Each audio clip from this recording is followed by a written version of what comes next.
Bonjour à tous, aujourd'hui vidéo bonus en direct du Japon, je vous propose une journée vlog. Le principe c'est que je vais me filmer durant toute la journée.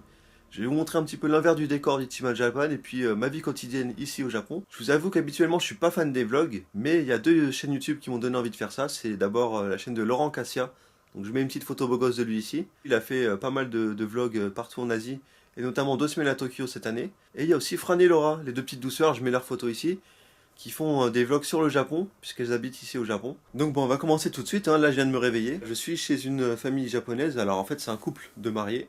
Donc comme vous voyez, je dors sur le canapé avec mon sac de couchage.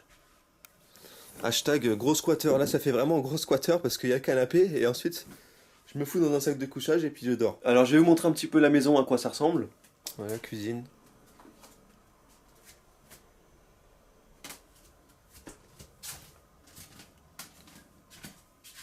Salle de bain et les fameuses toilettes. Et oui, dans les maisons japonaises, on a ça aussi. Les vraies toilettes avec les vraies fonctions. Donc bah vous connaissez hein, à force, voilà. Le jet pour les fesses, ça c'est pour les femmes quand elles ont leurs règles. C'est beau ce que je dis. J'en profite pour vous montrer un petit peu le matériel que j'utilise au Japon. Donc j'ai mon Mac ici. J'ai un appareil photo que mon frérot m'a prêté. Ça c'est un micro pour aller avec la caméra. Et donc ça c'est la caméra Sony HDR PJ810E. Bon c'est un peu compliqué mais la caméra est cool. Parce que regardez, ça là, le stabilisateur.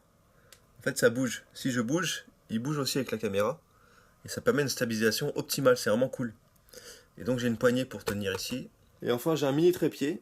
Bon un peu pourri, mais ça sert quand même pas mal. On va partir tout de suite pour Tokyo. Je vais juste me préparer avant. J'en ai pas pour très longtemps de toute façon puisque j'ai pas besoin de prendre ma douche vu que j'ai déjà prise la semaine dernière. Donc voilà, on part tout de suite se promener à Tokyo. C'est sympa, il y a un petit sanctuaire juste à côté de la maison. Quelle est la première chose que je fais de mes journées au Japon? Bah je vais manger tout de suite, direct. Mais exceptionnellement aujourd'hui non, je vais d'abord chercher du Wi-Fi. Wi-Fi qui peut être compliqué à trouver au Japon, mais moi on m'appelle le squatteur de Wi-Fi. Il n'existe aucun free Wi-Fi que je n'ai squatté. Bon bah c'était pas bien compliqué en fait, voilà, je viens juste de voir en 7-Eleven. 7-Eleven vous avez toujours du Wi-Fi que vous pouvez squatter, donc pas de souci. Et l'avantage du 7-Eleven c'est que ça me fait faire le combo puisque j'ai le Wi-Fi et en même temps je vais pouvoir manger un petit peu.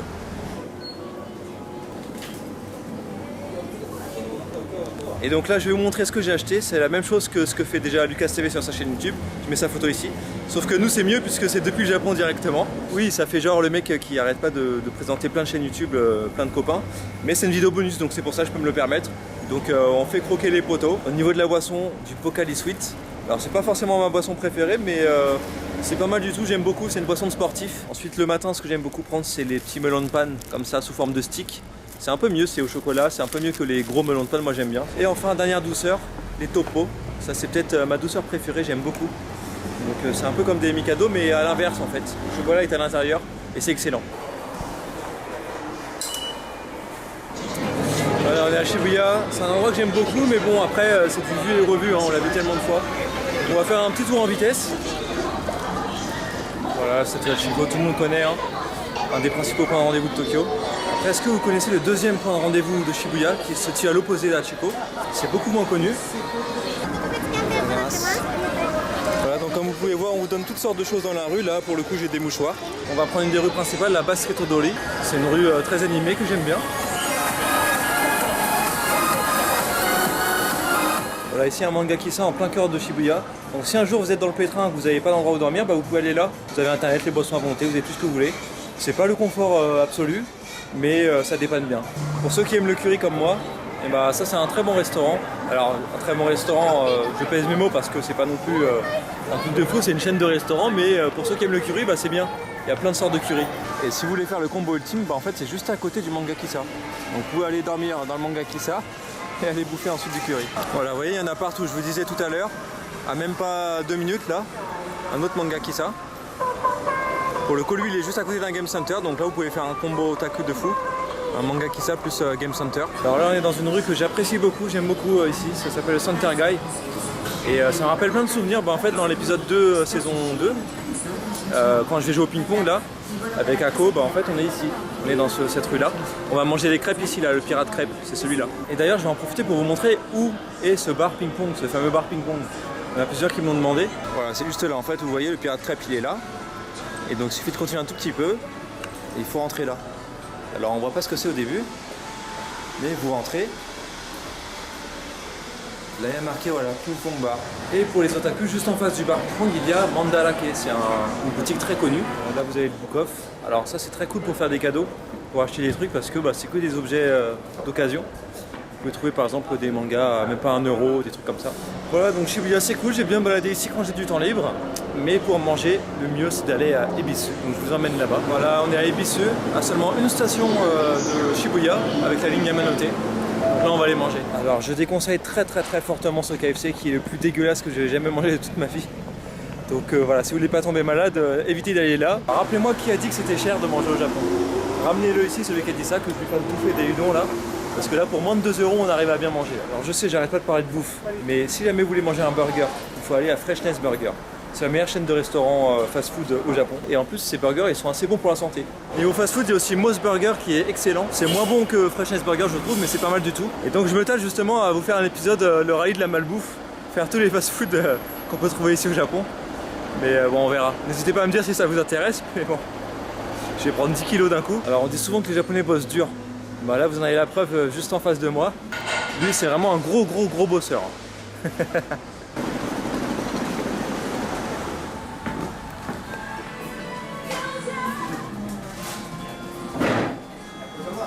Douceur et raffinement. Avec tout ce que j'ai pris, j'en ai même pas pour 7 euros. À titre de comparaison, en France 7 euros j'ai une assiette, même pas. Là j'en ai 3.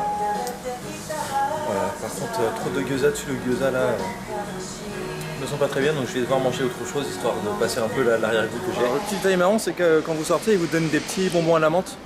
Parce qu'en fait, quand on bouffe des gyoza, après on peut de la gueule vu qu'il y a de l'ail dedans. Donc là, me voilà en train de squatter le wifi de la gare d'Ebisu pour essayer de mettre la vidéo du jour sur Facebook. Donc là, elle est en train de charger. C'est comme ça que je fais chaque jour durant mon voyage. Je mets les vidéos en ligne en squattant un wifi dans une gare. Je profite aussi pour répondre aux commentaires, etc. Mais je ne peux pas faire énormément de choses parce que le wifi est quand même assez limité. Vous voyez, la vidéo est toujours en train de charger. Mais bon, j'essaie de faire un maximum, sachant qu'il ne faut pas non plus que je reste toute la journée ici parce que je dois quand même profiter et puis filmer un maximum. Donc j'essaie de le faire, mais pas trop non plus. Voilà, je suis resté un petit quart d'heure et maintenant j'ai bien envie d'aller me balader à Sugamo, un autre endroit que j'aime beaucoup. Ça fait longtemps que je n'y suis pas allé. Je l'avais montré dans la saison 1, mais comme c'est pourri, de toute façon, autant qu'on y retourne. Je viens de faire un bon gros dodo de 15 minutes là. Alors il y a un truc, si vous êtes dans le métro à Tokyo et que vous avez une place assise, vous êtes obligé de dormir. C'est un truc de fou. C'est tellement soporifique, vous vous endormez déjà, il n'y a aucun bruit. Et à chaque fois ça me fait le coup. Voilà, on est à Sugamo et j'en profite pour vous montrer mon tout premier capsule hôtel. Le premier que j'ai fait, c'était à Sugamo, c'était là-bas. J'en profite pour vous parler un petit peu des capsules hôtel. Franchement, je ne recommande pas forcément. C'est plus cher qu'un net café déjà. Alors oui, vous avez le sauna à l'intérieur, c'est sympa, sauna, bain, etc. Mais bon, déjà, s'il n'y a pas trop de communication avec les autres personnes qui logent ici. C'est souvent réservé aux hommes, il y en a quelques-uns réservés aux femmes, mais c'est jamais mixte en tout cas. Donc voilà, vous êtes entre couilles. C'est à faire au moins une fois pour essayer, c'est sûr, ça c'est clair. Mais après, ne passez pas vos journées dedans. Sugamo est un endroit que je porte particulièrement dans mon cœur. Vraiment j'aime beaucoup l'ambiance, c'est pas touristique pour le coup, alors que c'est sur la ligne Yamanote. Là, on est dans la Jizodori, une grande rue commerçante où il y a plein de choses pour les gens du 3e âge. Plein de petits biscuits traditionnels et bons pour la santé. Ce quartier, c'est mon petit péché mignon, mon petit coup de cœur. C'est sûr que certains d'entre vous ne m'ont pas du tout aimé, mais moi j'aime beaucoup me balader ici, c'est très calme, je me sens vraiment bien. Et donc au milieu de la rue, on a le temple où vous pouvez venir laver la statue, c'est la statue Jizo. Et donc en la lavant, vous pourrez un peu soigner vos douleurs. Si vous avez mal à la nuque, vous allez lui laver la nuque et pour vous ça ira mieux. J'ai craqué, je me suis acheté un petit porte-bonheur, ça aussi c'est mon petit péché mignon. À chaque fois que je vais dans les temples, j'ai toujours envie de m'acheter des petits porte-bonheur. Voilà, les fameux sous-vêtements rouges de Sugamo. Alors, ils sont faits pour le 3e âge en fait, c'est des sous-vêtements qui portent bonheur. Un autre de mes péchés mignons, la glace à la pomme de terre violette. Très bon. Les plaisirs simples de la vie sont souvent ceux que l'on chérit le plus.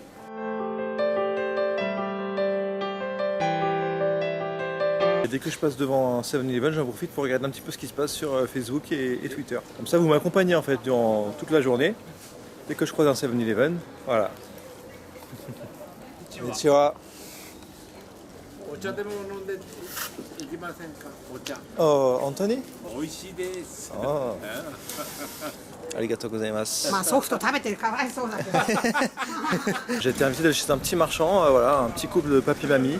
qui m'ont fait manger, boire pas mal de choses, très gentils. Bon, maintenant il faut que j'aille voir un gaijin au Japon chez lui, récupérer ma valise qu'il avait gentiment gardée pendant quelques jours, parce que j'étais pas sur Tokyo là ces derniers jours. Je suis avec un gaijin au Japon, on est là chez lui, posé tranquillement. Super. Alors merci encore pour la valise, ça fait plaisir. Ouais, ça fait 3 mois qu'elle se trouve chez moi. Grave. Une question qu'on te pose souvent, ou même je sais pas si on te la pose souvent, mais on s'en branle. Quel est ton endroit préféré au Japon?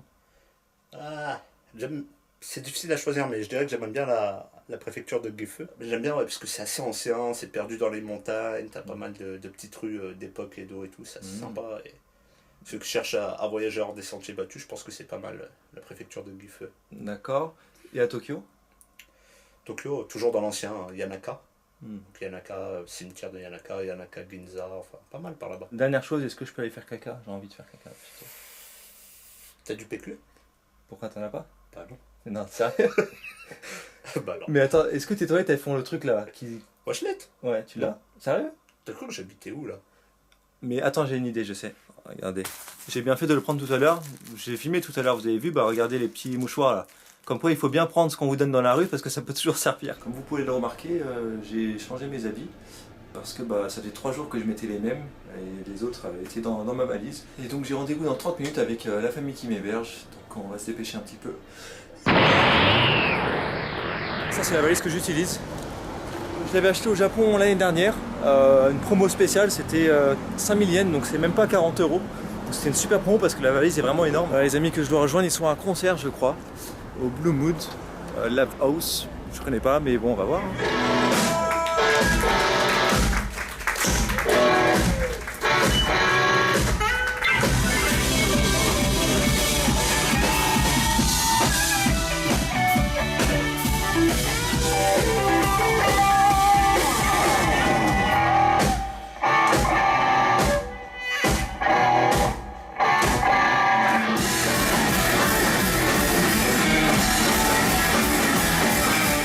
Voilà, on sort de la Live House, c'était pas mal, c'était sympa.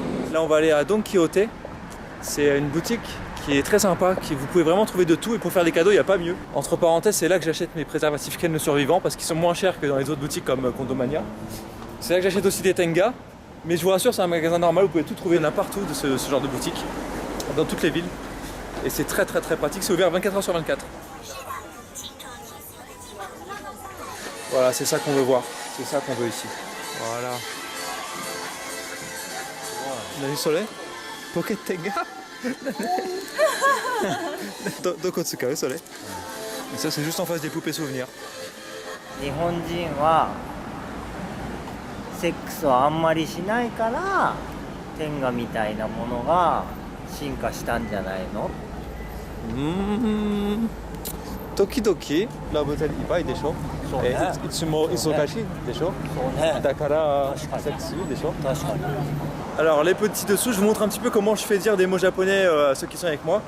Nominiko, on va boire. On va boire. On va boire. On va boire. あっていうの。フランス語で？ Ah, OK。 ok. Alors. Et maintenant, qu'est-ce qu'on va faire? On va boire. Ouais, on va boire. On va picoler. On va picoler. まあピコレ。 On va picoler. Ouais. C'est bien. Franchement, les derniers trains, entre 23h30 et minuit, c'est toujours une horreur. Il y a vraiment trop de monde. Surtout moi avec ma valise là. Là c'était vraiment l'horreur. 大丈夫大丈 Voilà, là on est dans un bar, tranquillement, posé. Et je viens de rencontrer un japonais qui me dit que les Parisiens le détestent tous. À chaque fois qu'il rencontre des Parisiens, ils lui faire le mal. 初めて会ったって言われて「ヘイイエロー」って言われて「ヘイイエロー」って初めて会った人にめっちゃ悪いそれ。めっちゃ悪い。いや絶対ダメだよだってMerci. C'est beaucoup ちょっと違う。僕、くはお尻。サッカー大好きだから全部見てるからヨーロッパのサッカーマトゥイリはねすごい昔のマケレレを見てるよ俺ベラッティも前ベラッティうまいベラッティうまい Voilà, fin de la soirée, on va rentrer tranquillement. Là, il doit être 1h30, 2h du matin, un truc comme ça. Donc voilà, on rentre. J'en profite pour vous dire que bon, là, c'était un peu les dessous d'Ichiban Japan que vous avez pu voir en une journée. Mais ça, c'est les dessous d'Ichiban Japan quand ça se passe au Japon. Parce qu'en France, il y a plein de dessous aussi. Mais j'ai du monde qui est là pour m'aider. Donc j'ai Corentin qui me fait les introductions de fou. Introduction saison 2, saison 3, c'est lui. J'ai Jason qui me fait les petites animations que vous voyez à chaque début de vidéo, avec le petit logo, la tête du logo qui bouge, etc. Très sympa. Donc ça c'est lui.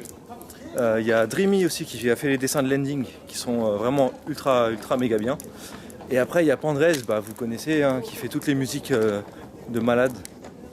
Voilà, donc un grand merci à eux, je les oublie pas. J'en profite pour vous dire que je vais faire une journée FAQ aussi. J'ai déjà fait ça la dernière fois, là je vais en refaire une. Sauf que je vais pas faire à Tokyo parce que ça fait un peu beaucoup de Tokyo, hein. La dernière FAQ était à Tokyo. Donc n'hésitez pas à me dire dans les commentaires, déjà posez vos questions, n'hésitez pas à commencer à poser vos questions dans les commentaires. Et n'hésitez pas à me dire dans quelle ville vous voudriez que je la fasse. Donc ça peut être Osaka, je vous propose soit Osaka, soit Nara, soit Kyoto. Donc entre Kyoto, Osaka et Nara, vous choisissez. Je vais juste vous montrer comment ça se passe pour les interviews. Bah, en gros, je leur donne des questions avant. Je leur dis en japonais et puis ensuite quand je leur pose des questions, quand je filme pour l'interview, bah, je les dis en français et eux répondent en japonais. Mais je leur dis les questions avant histoire qu'ils puissent réfléchir un peu à leurs réponses.